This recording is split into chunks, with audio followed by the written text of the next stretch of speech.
Carabinieri e polizia locale di Brendola stanno setacciando le immagini riprese dalle telecamere dei Targa System per identificare il furgone che ha travolto e ferito un ciclista senza fermarsi a prestare soccorso.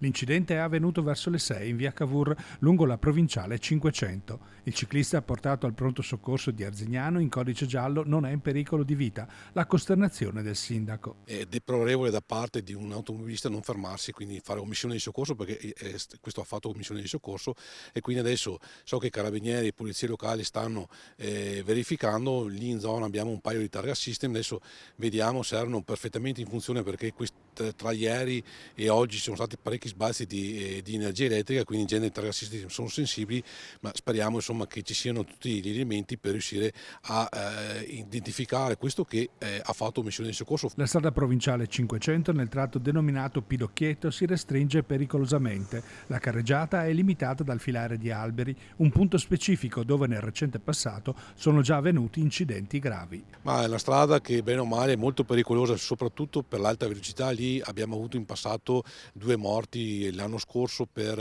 un frontale fatto tra 2 auto che correvano molto. Con le biciclette sarebbe il primo caso che vediamo proprio di questa entità, però insomma sì, la strada è pericolosa, lo sappiamo, e cerchiamo insomma di sistemare quanto prima. Qui non sono presenti né marciapiedi né piste ciclabili, per questo l'amministrazione comunale aveva già previsto un intervento mirato per elevare il livello di sicurezza della viabilità. Sì, abbiamo già da qualche anno uno studio di fattibilità, perché sono 2 chilometri di pista ciclabile del costo di quasi 2 milioni di euro, e essendo una strada provinciale dovremmo farlo in collaborazione con la provincia.